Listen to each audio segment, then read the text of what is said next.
أعوذ بالله من الشيطان الرجيم. بسم الله الرحمن الرحيم. الرحمن علم القرآن خلق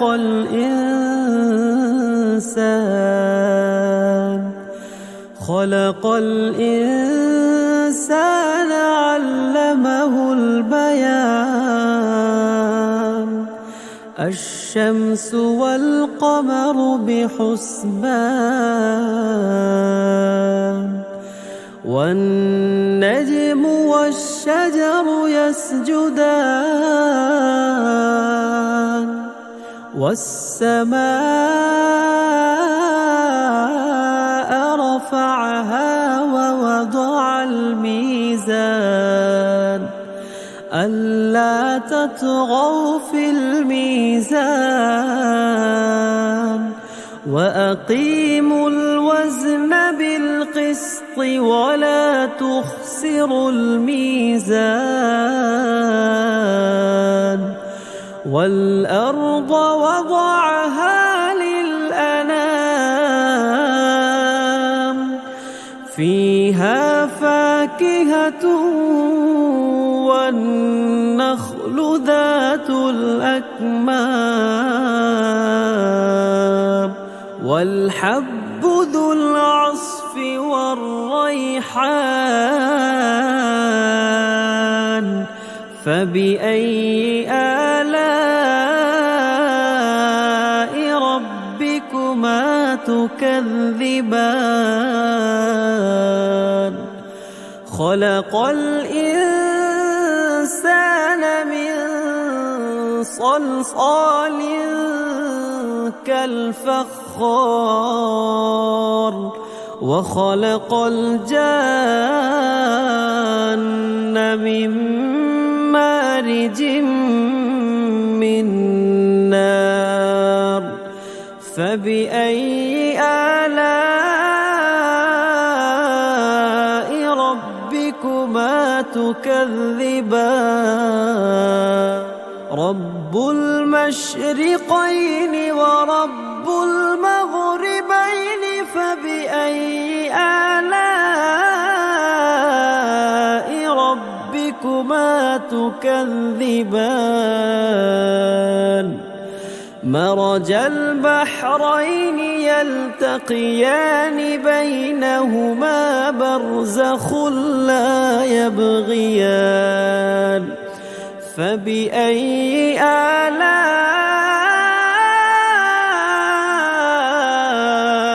ربكما تكذبان؟ يخرج منهما اللؤلؤ والمرجان فبأي آلاء ربكما تكذبان؟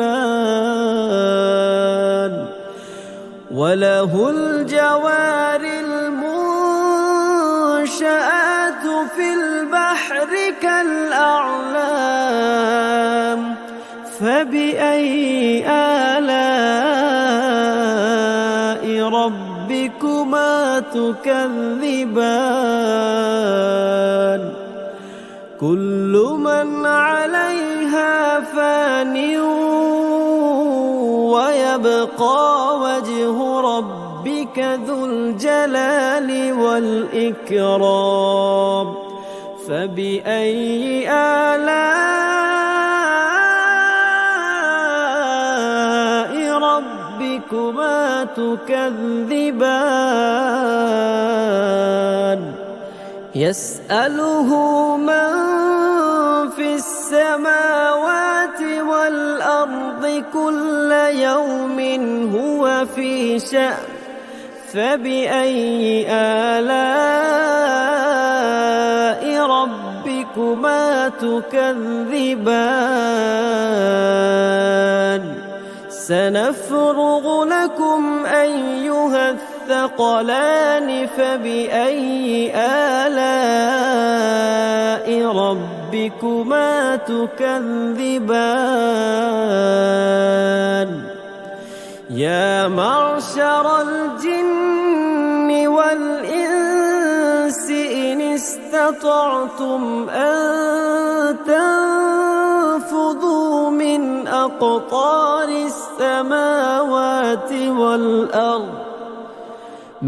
أقطار السماوات والأرض فانفذوا لا تنفذون إلا بسلطان فبأي آلاء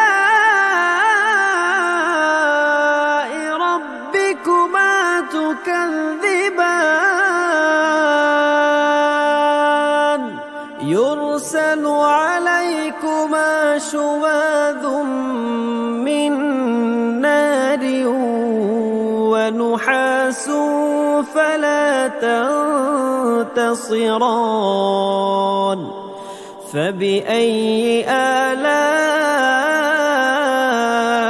ربكما تكذبان فإذا انشقت السماء فكانت وردة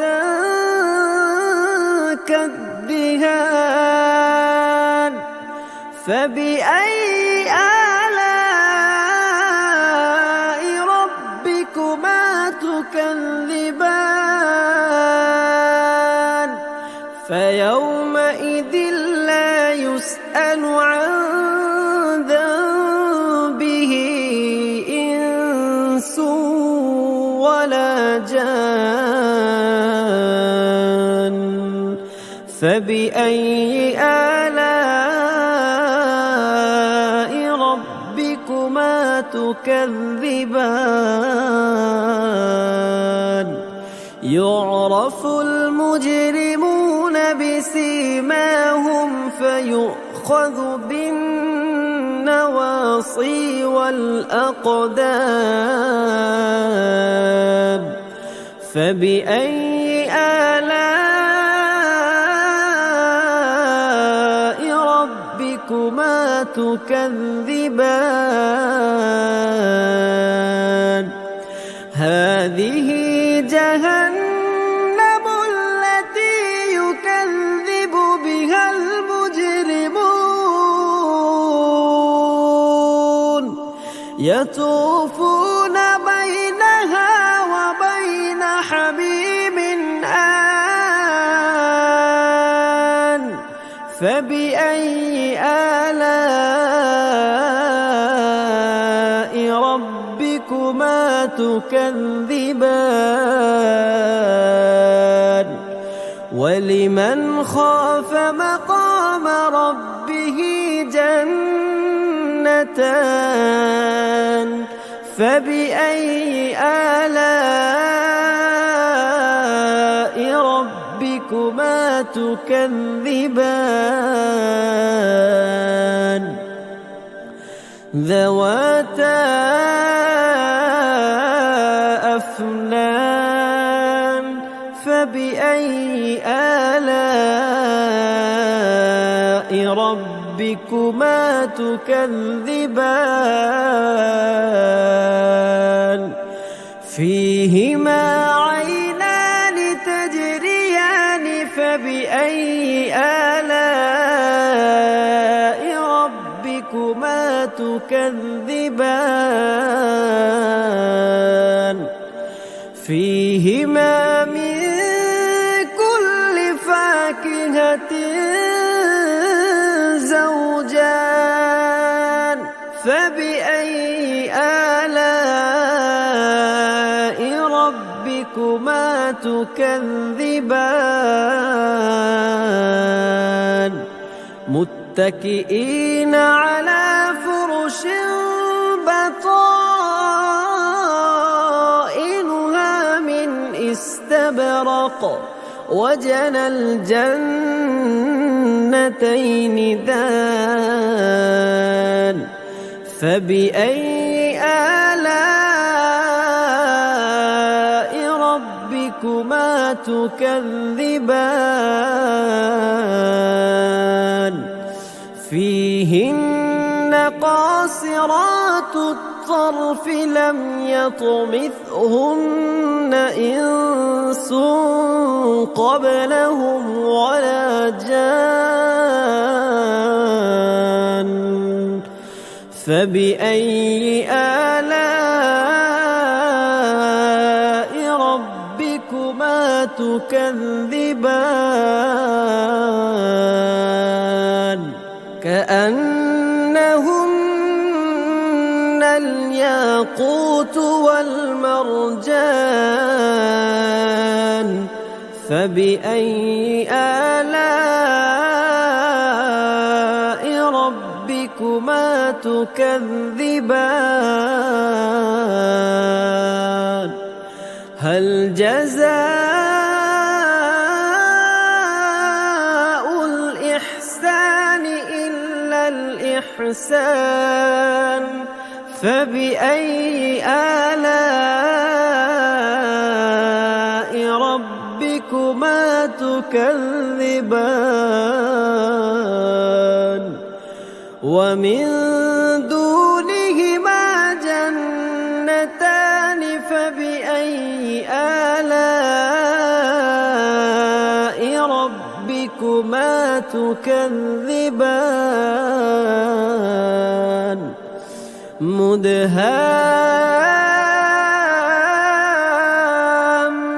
مدهامتان فبأي آلاء ربكما تكذبان فيهما عينان نضاختان فبأي آلاء ربكما تكذبان فيهما فاكهة ونخل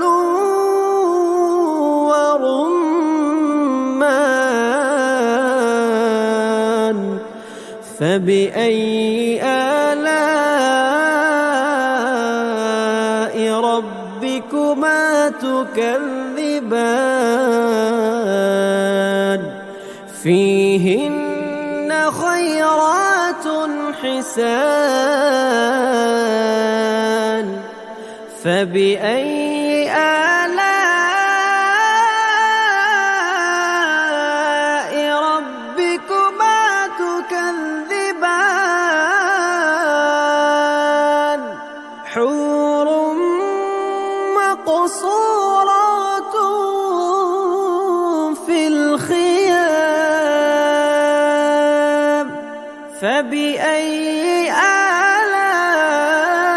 آلاء ربكما تكذبان لم يطمثهن إنس قبلهم ولا جان فبأي آلاء ربكما تكذبان متكئين على رفرف خضر وعبقري حسان فبأي آلاء ربكما تكذبان تبارك اسم ربك ذي الجلال والإكرام